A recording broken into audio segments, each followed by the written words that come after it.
നമസ്കാരം. മീഡിയ 4 വാർത്തകളിലേക്ക് സ്വാഗതം. ഞാൻ അമൃത. ആദ്യം പ്രധാന വാർത്തകളിലേക്ക്. യാത്രാ ദുരിതത്തിനൊപ്പം വെള്ളക്കെട്ട് ദുരിതവുമായി പാലക്കലെ വ്യാപാരികൾ. ബുധനാഴ്ച വൈകിട്ട് പെയ്ത മഴയിൽ പാലക്കൽ ഭാഗത്തെ വ്യാപാര സ്ഥാപനങ്ങളിൽ വെള്ളം കയറി.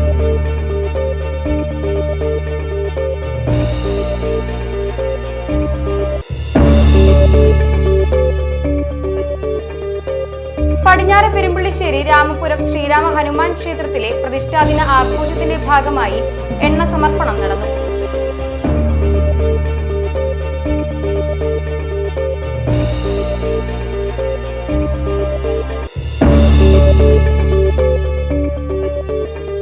തൃശൂർ ചൊവ്വൂരിൽ ഫർണിച്ചർ നിർമ്മാണ യൂണിറ്റ് തീപിടിച്ചു.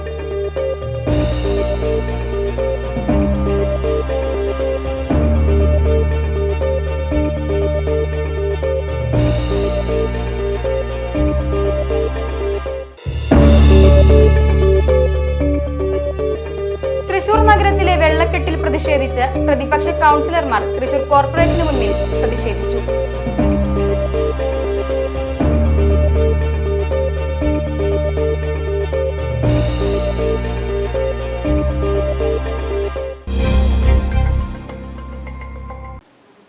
വാർത്തകൾ വിശദമായി. യാത്രാ ദുരിതത്തിനൊപ്പം വെള്ളക്കെട്ട് ദുരിതവുമായി പാലക്കലെ വ്യാപാരികൾ. ബുധനാഴ്ച വൈകിട്ട് പെയ്ത മഴയിൽ പാലക്കൽ ഭാഗത്തെ വ്യാപാര സ്ഥാപനങ്ങളിൽ വെള്ളം കയറി. റോഡ് നിർമ്മാണം ആരംഭിച്ചതു മുതൽ പാലക്കൽ ഭാഗത്തെ ഗതാഗതക്കുരുക്ക് നിത്യസംഭവമാണ്. എന്നാൽ റോഡ് നിർമ്മാണം വീണ്ടും ആരംഭിക്കുമെന്ന വാക്കിരിക്കെ ഇപ്പോൾ വെള്ളക്കെട്ട് ദുരിതത്തിലാണ് പ്രദേശവാസികൾ നേരിടുന്നത്. കഴിഞ്ഞ ദിവസം പെയ്ത മഴയിൽ വ്യാപാര സ്ഥാപനങ്ങളിൽ വെള്ളം കയറി വൻ നഷ്ടമാണ് ഉണ്ടായത്. മഴക്കാല ഒരുക്കങ്ങളുടെ ഭാഗമായി കാനകൾ വൃത്തിയാക്കാത്തത് മൂലമാണ് ദുരിതമുണ്ടായതെന്ന് വ്യാപാരി വ്യവസായി ഏകോപന സമിതി പ്രസിഡന്റ് സുനിൽ സൂര്യ പറഞ്ഞു. ഇപ്പോൾ ഒരു മഴ പെയ്തപ്പോൾ പാലക്കൽ മുങ്ങി, നിരവധി കടകളിലേക്ക് വെള്ളം കയറി. അപ്പോൾ ഒറ്റ കാര്യമാണ് നമുക്ക് ചോദിക്കാനുള്ളത്, ഇവിടെ എന്തെല്ലാം ഭരണ സംവിധാനങ്ങളുണ്ട്? ഒരു മഴ തുടങ്ങുന്നു, മഴക്കാലം കേരളത്തിൽ ആരംഭിക്കുന്നത് ഇന്ന സമയത്താണെന്ന് മുൻകൂട്ടി അറിയാം. അതിനു മുന്നേ അതിൻ്റെ ഭാഗമായിട്ട് കാനകൾ വൃത്തിയാക്കണം. ഇവിടുത്തെ PWD കാനകൾ വൃത്തിയാക്കിയിട്ട് വർഷങ്ങളായി. ശരിക്കും പറഞ്ഞാൽ രണ്ട് സൈഡിലും കുറച്ച് കാനുള്ളത് പോലും വൃത്തിയാക്കില്ല. റോട്ടിൽ എവിടെ മഴ പെയ്താലും, പാലക്കൽ പള്ളി മുതൽ മഴ പെയ്ത് കഴിഞ്ഞാൽ, അതേപോലെ തന്നെ എടക്കുന്നി റോട്ടിൽ മഴ പെയ്ത് കഴിഞ്ഞാൽ ആ വെള്ളം മുഴുവൻ പാലക്കലെത്തി പാലക്കൽ താഴ്ന്ന പ്രദേശത്ത് നിൽക്കുന്ന കടകളിലേക്ക് മുഴുവൻ ആ വെള്ളങ്ങൾ കയറും. ഇനി ഈ റോഡ് പണി, ഹൈറ്റിൽ വരുന്ന റോഡ് പണി പോലും പൂർത്തിയാക്കാത്തൊരു സ്ഥിതി വന്നു കഴിഞ്ഞാൽ, കാനകൾ പണിയാതിരിക്കുകയാണെങ്കിൽ, കാനകൾ കൃത്യമായിട്ട് മെയിൻറ്റെയിൻ ചെയ്യാതിരുന്നു കഴിഞ്ഞാൽ അതൊക്കെ ബാധിക്കുന്നത് പാലക്കലെ കടക്കാരാണ്, അവരുടെ വ്യാപാര സ്ഥാപനങ്ങളെയാണ്. കാലവർഷം കനത്താൽ ഈ പ്രദേശത്ത് വെള്ളക്കെട്ട് മൂലം ദുരിതമാകാനാണ് സാധ്യത. പടിഞ്ഞാറ് പെരുമ്പള്ളിശ്ശേരി രാമപുരം ശ്രീരാമ മഹാവിഷ്ണു ഹനുമാൻ ക്ഷേത്രത്തിലെ പ്രതിഷ്ഠാദിന ആഘോഷത്തിന്റെ ഭാഗമായി ബുധനാഴ്ച എണ്ണ സമർപ്പണം അഡ്വക്കേറ്റ് AU രഘുരാമ പണിക്കർ നിർവഹിച്ചു. തുടർന്ന് നൃത്യങ്ങളും തിരുവാതിരക്കളിയും ആസ്വാദികരമായി. ചടങ്ങുകൾക്ക് നിരവധി ഭക്തജനങ്ങൾ പങ്കെടുത്തു. President KB Vasudevan Namboodiripad, secretary P Krishnanunni എന്നിവർ നേതൃത്വം നൽകി.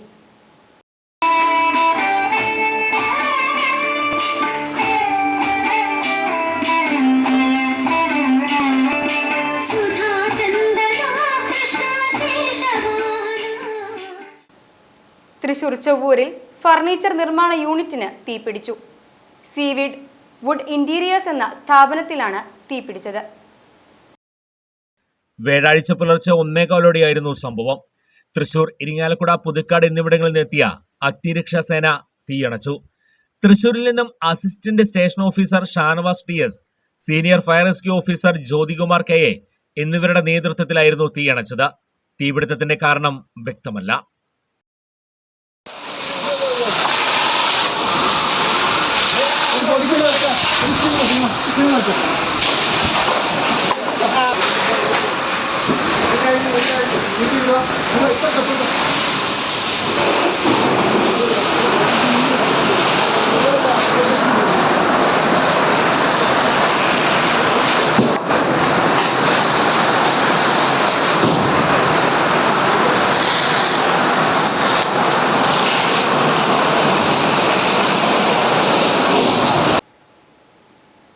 കനത്ത മഴയിൽ തിരുവള്ളക്കാവ് ക്ഷേത്രത്തിന് സമീപത്തെ പഞ്ചായത്ത് കുളത്തിന്റെ സംരക്ഷണ ഭിത്തിയുടെ ഒരു ഭാഗം ഇടിഞ്ഞു വീണു. വ്യാഴാഴ്ച ഉച്ചയോടെയായിരുന്നു കുളത്തിന്റെ സംരക്ഷണ ഭിത്തി ഇടിഞ്ഞു വീണത്. സമീപത്തെ വീടുകളിലേക്കുള്ള നിരവധി വാഹനങ്ങളും ആളുകളും സഞ്ചരിക്കുന്ന റോഡിനരികിലെ ഇരുമ്പുകൊണ്ട് കെട്ടിയിട്ടുള്ള സംരക്ഷണ ഭിത്തിയുടെ ഭാഗങ്ങളായതിനാൽ വൻ ദുരന്തം സംഭവിക്കുന്നതിന് മുമ്പ് തകർന്നു വീണ ഭാഗങ്ങൾ കെട്ടി സംരക്ഷിക്കണമെന്ന് നാട്ടുകാർ പറഞ്ഞു. മഴ പെയ്തതോടെ കുളത്തിൽ വെള്ളവും നിറഞ്ഞിരിക്കുകയാണ്. ഏതാനും മാസങ്ങൾക്ക് മുമ്പാണ് കുളത്തിന്റെ നവീകരണ പ്രവർത്തനങ്ങൾ നടന്നത്. തൃശൂർ നഗരത്തിലെ വെള്ളക്കെട്ടിൽ പ്രതിഷേധിച്ച് പ്രതിപക്ഷ കൗൺസിലർമാർ തൃശൂർ കോർപ്പറേഷന് മുന്നിൽ പ്രതിഷേധിച്ചു. കുളവാഴിയുമായി എത്തിയായിരുന്നു പ്രതിഷേധം.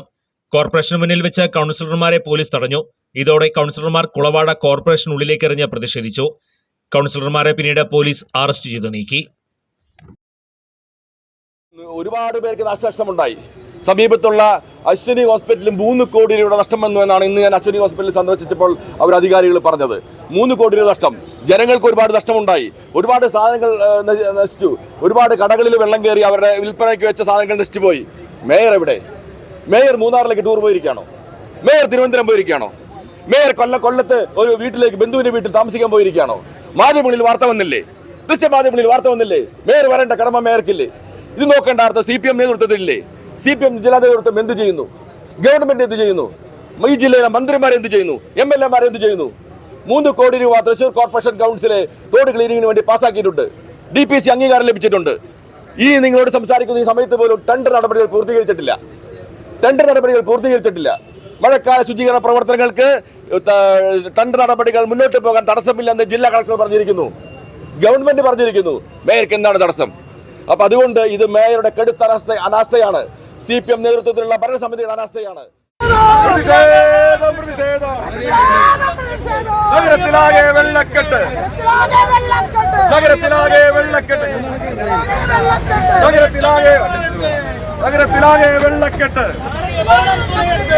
അപകടം തുലയട്ടെ.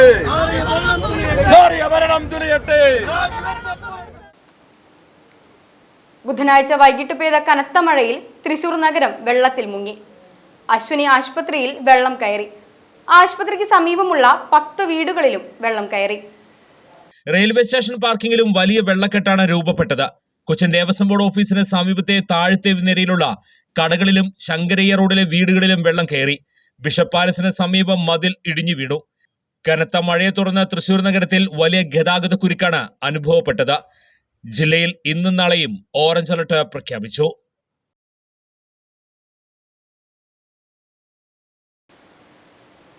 തൃശൂർ കേച്ചേരിയിൽ KSRTC ബസ്സിന് പുറകിൽ സ്വകാര്യ ബസ് ഇടിച്ച് അപകടം. 15 പേർക്ക് പരിക്കേറ്റു. രാവിലെ 9 മണിയോടെയാണ് അപകടമുണ്ടായത്. തൃശൂർ ഭാഗത്തു നിന്നും കുന്നംകുളം ഭാഗത്തേക്ക് വരികയായിരുന്ന KSRTC ബസ്സിന് പിറകിൽ സ്വകാര്യ ബസ് ഇടിക്കുകയായിരുന്നു. അപകടത്തിൽ 2 ബസ്സുകൾക്കും കേടുപാടുകൾ സംഭവിച്ചു. പരിക്കേറ്റവരെ കേച്ചേരി ആക്ട്സ് ആംബുലൻസ് പ്രവർത്തകർ കുന്നംകുളത്തെ സ്വകാര്യ ആശുപത്രിയിൽ പ്രവേശിപ്പിച്ചു. അപകടത്തെ തുടർന്ന് കേച്ചേരിയിൽ ഗതാഗതം പൂർണ്ണമായും തടസ്സപ്പെട്ടു. കുന്നംകുളം സബ് ഇൻസ്പെക്ടർ ജ്യോതിസിന്റെ നേതൃത്വത്തിലുള്ള പോലീസ് സംഘം സ്ഥലത്തെത്തി മേൽനടപടികൾ സ്വീകരിച്ച് വാഹനങ്ങൾ റോഡിൽ നിന്ന് മാറ്റി.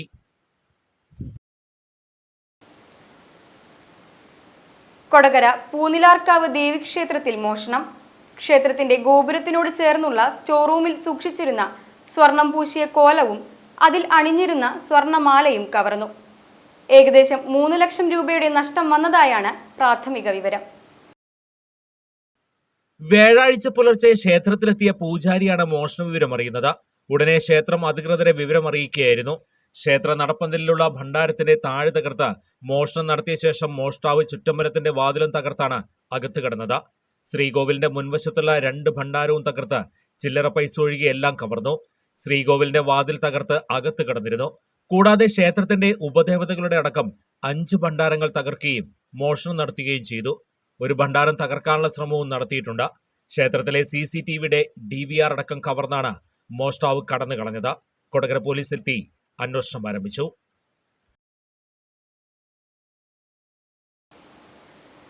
തൃശൂരിൽ യുവതിയെയും 1.5 വയസ്സായ മകളെയും കനോലി കനാലിൽ മരിച്ച നിലയിൽ കാണപ്പെട്ട സംഭവത്തിൽ ഭദ്രഗൃഹത്തിൽ മന്ത്രവാദത്തിന്റെ പേരിൽ നടന്ന പീഡനങ്ങൾ മറനീക്കി പുറത്തുവരികയാണ്. അന്തിക്കാട് സ്വദേശി ചോണാട്ട് അഖിലിന്റെ ഭാര്യ 24 വയസ്സുള്ള കൃഷ്ണപ്രിയ മകൾ 1.5 വയസ്സുള്ള പൂജിത എന്നിവരാണ് കഴിഞ്ഞ ഏപ്രിൽ 30-ന് മരിച്ചത്. 2.5 വർഷം മുൻപ് യുവതി ആത്മഹത്യ ചെയ്യാൻ ശ്രമം നടത്തിയിരുന്നതായും പണം ആവശ്യപ്പെട്ട് കഴുത്തിൽ വാള് വെച്ചുകൊണ്ടുള്ള സഹോദരന്റെ കൊടും ക്രൂരതകളും കൃഷ്ണപ്രിയയെയും തന്നെയും ഭയപ്പെടുത്തിയിരുന്നതായും ഭർത്താവ് അഖിൽ പറഞ്ഞു. കല്യാണം കഴിഞ്ഞ ശേഷം തൊട്ടിട്ട് കഴിഞ്ഞ അന്ന് തൊട്ടിട്ടാണ് ഞങ്ങൾ അനുഭവിച്ചു തുടങ്ങിയിട്ടുള്ളത്. ഞാൻ കല്യാണം കഴിഞ്ഞു കൊണ്ടത് അപ്പുറത്തെ വീട്ടിലേക്ക് പോകുന്നത്, ഇവിടെ എടുക്കാൻ പാടില്ല എന്ന് പറഞ്ഞിട്ട്. പിന്നെ അത് കഴിഞ്ഞിട്ട് വീട്ടിൽ വന്നിട്ട് ടെറസിന്റെ മുകളിൽ ഷീറ്റിന്റെ അടിയിൽ കറുപ്പായ വെറുതെ വലിച്ചിട്ട് അവിടെ കിടക്കുന്നുണ്ടായിരുന്നു. എന്നിട്ട് അകത്തേക്ക് വിളിച്ച് കൊണ്ടുപോയി കാര്യങ്ങൾ വീട്ടിൽ എടുക്കാൻ പാടില്ല, ആണും പെണ്ണും ഒരുമിച്ചിരിക്കാൻ പാടില്ല, അങ്ങനെ കാര്യങ്ങളൊക്കെ ആയിരുന്നു ഇവിടെ. പിന്നെന്ന് വെച്ചിട്ടുണ്ടെങ്കിൽ ഇവർ രാത്രിയാകുമ്പോൾ തുള്ളലും ബഹളും കാര്യങ്ങളും ആ വഴിപാട് ചെയ്യണം, ഈ വഴിപാട് ചെയ്യണം, അതിന് കുറേ പൈസ വേണം. അപ്പോൾ ഞങ്ങൾക്ക് ആ സമയത്തൊക്കെ എന്ന് വെച്ചിട്ടുണ്ടെങ്കിൽ ഞാനും ജോലിക്ക് പോകുന്നുണ്ട്, അവളും ജോലിക്ക് പോകുന്നുണ്ട്, 2 പേരുടെ കയ്യിലും കാശുണ്ട്. ആ സമയത്ത് ഒരു വീടും പറമ്പ് എടുക്കാനൊക്കെ പോയി. അപ്പോൾ ഞങ്ങളുടെ കയ്യിൽ പൈസ ഉള്ള കാരണം ഇവരൊന്നുകൂടി മുറുകി പിടിച്ചു.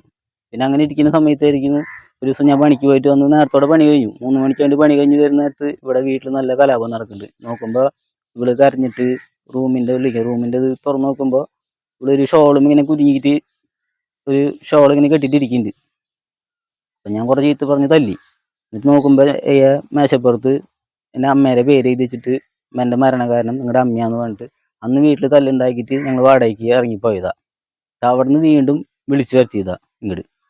അനിയൻ്റെ ഭാഗത്തുനിന്ന് വെച്ചിട്ടുണ്ടെങ്കിൽ എന്ന് വെച്ചിട്ടുണ്ടെങ്കിൽ രാത്രി അവനാകുമ്പോൾ വന്ന് തുള്ള, എന്നിട്ട് കഴുത്തിൽ വാൾ വയ്ക്കുക, അത് ചെയ്യണം ഇത് ചെയ്യണം, അങ്ങനെയുള്ള ടോർച്ചറുകളായിരുന്നു. ഇത്ര പൈസ ഇതിന് വേണം, ഇതിന് വേണം, ആഴ്ചയിൽ പൂജ, കൊല്ലത്തിൽ 365 ദിവസം ഇവിടെ നോമ്പും വൃത. കൃഷ്ണപ്രിയയും കുഞ്ഞിനെയും കാണാതാകുന്നതിന് തലേദിവസം 4.5 വർഷം മുൻപ് പ്രണയിച്ചാണ് അഖിൽ കാഞ്ഞാണി ആനക്കാട് കുന്നത്തുള്ളി പത്മനാഭന്റെയും ശൈലജയുടെയും മകളായ കൃഷ്ണപ്രിയയെ വിവാഹം ചെയ്യുന്നത്. വിവാഹശേഷം ഭർത്തൃഗൃഹത്തിലെത്തിയ കൃഷ്ണപ്രിയയ്ക്ക് നേരിടേണ്ടി വന്നത് കൊടും ക്രൂരതകളാണ്. തങ്ങളെ ഒന്നിച്ച് ജീവിക്കുന്നതിൽ നിന്നകറ്റാൻ അമ്മ പല തന്ത്രങ്ങളും നടത്തി ദ്രോഹിച്ചിരുന്നതായി അഖിൽ പറയുന്നു. വീട്ടിൽ സഹോദരന്റെ അടുത്ത് ആഭിചാര കർമ്മങ്ങൾക്കായി മന്ത്രവാദത്തിന്റെ പേരും പറഞ്ഞ് നിരവധി പേർ സമീപിച്ചിരുന്നതായും അഖിൽ പറയുന്നുണ്ട്. തുള്ളലിനെ മറയാക്കി അഖിലിനെയും ഭാര്യ കൃഷ്ണപ്രിയയും ആഷിൽ നിരവധി തവണ പണം ആവശ്യപ്പെട്ട് കഴുത്തിൽ വാള് വയ്ക്കാറുണ്ടെന്നും അഖിൽ പറഞ്ഞു. സ്വർണം ചോദിച്ച് അമ്മയുടെ ഭീഷണി മറ്റൊരു വശത്ത്. ഇതെല്ലാം കൃഷ്ണപ്രിയയെ മാനസികമായി തകർത്തിരുന്നതായി അഖിൽ പറയുന്നു. ശതദിന ഭാരത നൃത്തോത്സവത്തിന്റെ 75-ാം ദിനത്തിൽ ദക്ഷിണാമൂർത്തി നൃത്ത മണ്ഡപമുണർന്നത് RLV ശ്രീകൃഷ്ണയുടെ മോഹിനിയാട്ട കച്ചേരിയോടുകൂടിയാണ്. ബാംഗ്ലൂരിൽ നിന്നെത്തിയ കർണാടക കലാശ്രീ ഗുരുശ്രീ സത്യനാരായണ രാജുവിന്റെ ശിഷ്യകളായ സാധന പ്രകാശ്, ശ്രാവണി സായിറാം, അനുശ്രീ കെ റായ്ക്കർ എന്നിവരുടെ ഭരതനാട്യ കച്ചേരി ആസ്വാദകരുടെ പ്രത്യേക ശ്രദ്ധ പിടിച്ചുപറ്റി. ആറാട്ടുപുഴ മുദ്രയുടെ തിരുവാതിരകളെയും കിണ്ണംകളെയും 75-ാം ദിവസത്തെ നൃത്തോത്സവത്തിന് മാറ്റുകൂട്ടി. കലാകാരികൾക്ക് ദേവസ്ഥാനാധിപതി ഡോക്ടർ ഉണ്ണി ദാമോദരസ്വാമി പ്രശസ്തി പത്രവും ശില്പവും പ്രസാദവും നൽകി ആദരിച്ചു. തൃശൂരിൽ കൂറ്റൻ മരം കടപുഴകി വീണു. തൃശൂർ ചേറ്റുപുഴ റോഡിലേക്കാണ് മരം വീണത്. വ്യാഴാഴ്ച പുലർച്ചെ 4 മണിയോടെയായിരുന്നു സംഭവം. തൃശൂർ അഗ്നിരക്ഷാ നിലയത്തിലെ എമർജൻസി റെസ്ക്യൂ വാഹനമെത്തി 3 മണിക്കൂറോളം പണിപ്പെട്ടാണ് മരം മുറിച്ചു നീക്കിയത്. മരം വീണതോടെ വാഹനഗതാഗതം സ്തംഭിച്ചു. തൃശൂർ അഗ്നിരക്ഷാസേന നിലയത്തിലെ senior fire rescue officer Jyothikumar കെയുടെ നേതൃത്വത്തിൽ ഫയർ റെസ്ക്യൂ ഓഫീസർമാരായ Sajeesh K, Sivadasan K, Dinesh B, Anilkumar G എന്നിവർ അടങ്ങുന്ന സംഘമാണ് മരം മുറിച്ചു നീക്കിയത്.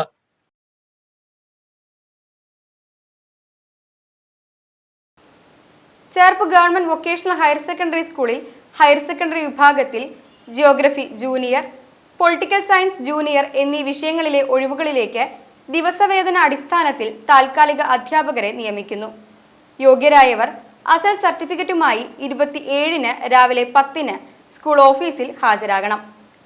Phone number 0487234338. ഇനി ഇന്നത്തെ സ്വർണ്ണവില. ഇന്നത്തെ സ്വർണ്ണവില നിങ്ങൾക്കായി സമർപ്പിക്കുന്നത് Thekkiniyath jewellers, Aryaratna arcade junction, Thaikkattussery. സ്വർണം ഗ്രാമിന് 6730 രൂപ, പവന് 53,840 രൂപ.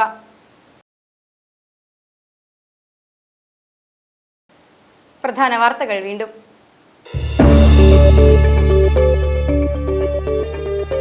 യാത്രാ ദുരിതത്തിനൊപ്പം വെള്ളക്കെട്ട് ദുരിതവുമായി പാലക്കിലെ വ്യാപാരികൾ. ബുധനാഴ്ച വൈകിട്ട് പെയ്ത മഴയിൽ പാലക്കൽ ഭാഗത്തെ വ്യാപാര സ്ഥാപനങ്ങളിൽ വെള്ളം കയറി.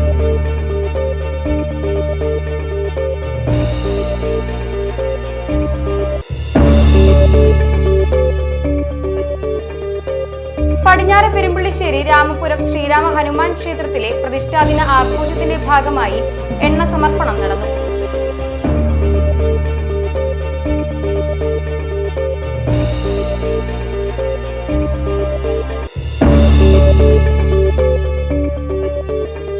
തൃശൂർ ചൊവ്വൂരിൽ ഫർണിച്ചർ നിർമ്മാണ യൂണിറ്റ് തീപിടിച്ചു.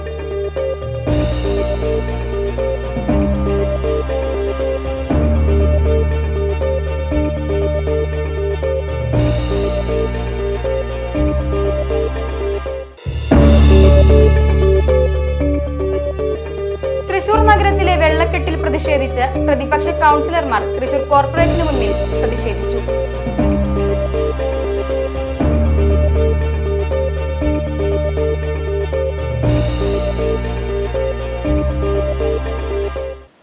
ഇതോടെ ഈ വാർത്താ ബുള്ളറ്റിൻ ഇവിടെ പൂർണ്ണമാകുന്നു. നമസ്കാരം.